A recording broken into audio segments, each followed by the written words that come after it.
আসসালামু আলাইকুম। আশা করি সবাই ভালো আছেন, আমিও ভালো আছি। ইফতারে প্রতিদিন ভাজা পোড়া কিংবা একই খাবার খেতে একটা একঘেয়েমি লাগে, তাই আর কি আমরা যখনই পারি ট্রাই করি ভিন্ন ভিন্ন ইফতারের আয়োজন করতে। যেমন আজকে মুড়ির ভর্তা খাবো না, তাই আর কি মুড়ির ভর্তার আয়োজন রেডি করছি না। আজকে খাবো পারাটা, এর সাথে মিক্সড সবজি দিয়ে চিকেন রান্না। তার আগে আমি একটা সস রেডি করছি।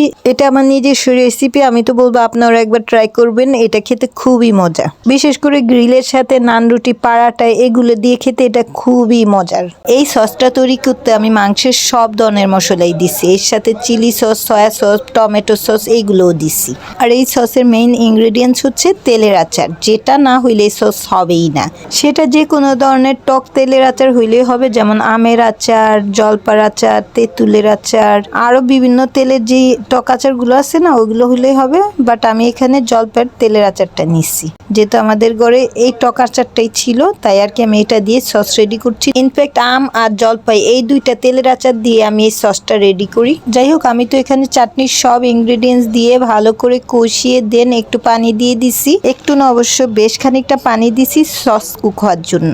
একদিকে সস কুক হচ্ছে আর অন্যদিকে আমি মাংসের সাথে সবগুলো মশলা ইনগ্রেডিয়েন্টস দিয়ে মাখায় নেব, কারণ এটা দিয়ে মিক্সড সবজি দিয়ে চিকেনের একটা মজার রেসিপি হবে, সেটা আপনাদের সাথে শেয়ার করছি। আর এইদিকে তো আমার সসটা প্রায় কুক করা হয়ে গেছে, মানে সসে যে পানিটা দিছিলাম না, ওইটা কমে একেবারে সস টাইপের থিকনেস আইসা পড়ছে। এখন এটা আমি চুলা থেকে নামিয়ে ফেলবো, কারণ এর থেকে আর বেশি কুক করলে সসটা খেতে ভালো লাগবে না। তাই এটাকে আগে নামিয়ে নিই, দেন চিকেনটাকে রেডি করব।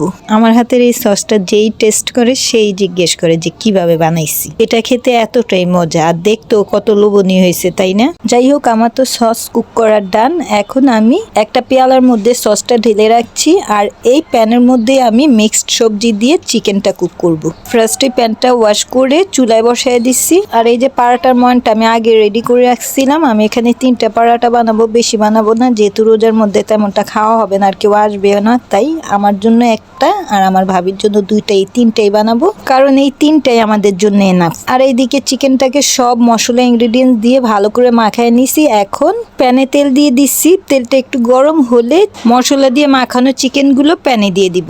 এরপর ধিমা আঁচে এটাকে কিছুক্ষণ সময় ফ্রাই করে নেব।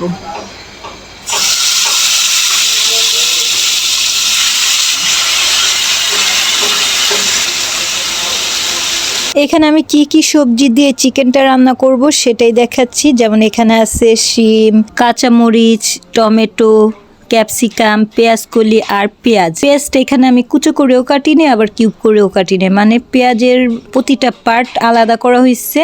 বিয়ে বাড়িতে সবজি রান্না করতে যেভাবে পেঁয়াজটা নেওয়া হয় না, ওইভাবে নিছি আর কি। এখানে গাজরটা দেওয়া যেতে পারে, বাট আমার গাজরটা দিতে মনেই ছিল না, যার কারণে দেওয়া হয়নি। এবার এই সবজিগুলোকে মাংস মাখাইছিলাম না যেই কড়াইটার মধ্যে, ওইটার মধ্যে দিয়ে ভালো করে মাখায় নিচ্ছি, মানে ওই মশলাগুলোর মধ্যে ভালো করে মাখায় নিচ্ছি। এখন চিকেনের প্যানে সব সবজি দিয়ে দিচ্ছি, কারণ চিকেনটা মোটামুটি ফ্রাই করার ডান। ও এর সাথে আরো একটা সবজি দেব, সেটা হচ্ছে বাঁধাকপি। এটাও কিউব করে কেটে নিচ্ছি, এই যে দেখাই যাচ্ছে আমি কিভাবে কাটছি। এখন ঢিমাচে এটাকে কুক করে নেব। এখানে কোনো পানি ইউজ করব না। স্বাদ মতো লবণ দিয়ে দেব, যদিও চিকেনের মধ্যে লবণ দেওয়া হয়েছে, বাট এখন যেহেতু সবজি দিছি তাই আবার একটু লবণ দিয়ে নিচ্ছি। আর এইদিকে অন্য চুলাতে তো আমি একটা তাওয়া বসায় দিছি পাড়টা ভাজার জন্য। যেহেতু ইফতারেরও বেশি টাইম নেই, তাই আর কি খুব তড়িঘড়ি করেই রান্না করছি।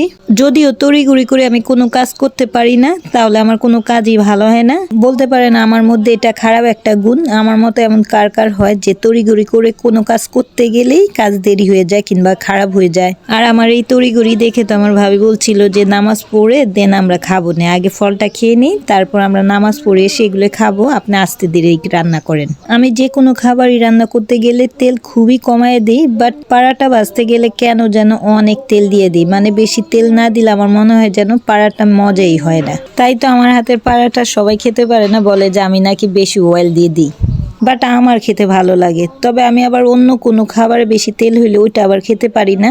যেমন এই যে আমি চিকেনটা রান্না করছি, এটা খুবই সামান্য তেল দিয়ে রান্না করছি। এত তেলওয়ালা পার্ট আমি কিভাবে খাই আমি নিজেও বলতে পারি না। আর এইদিকে আমার মিক্সড ভেজিটেবল দিয়ে চিকেন রান্নাটা খুবই দেখতে সুন্দর হয়েছে, মানে খুবই কালারফুল লাগছিল। যাই হোক, ইফতারেরও সময় হয়ে গেছে আর আমার রান্না করার ডান। আমি তো আমার খাবারের প্লেটটা সাজায় নিচ্ছি। এই যে এখানে পেয়ারা মাখাও আছে, এটা ইফতারের পরে খাবো, মানে নামাজ পড়ে এসে দেন খাবো।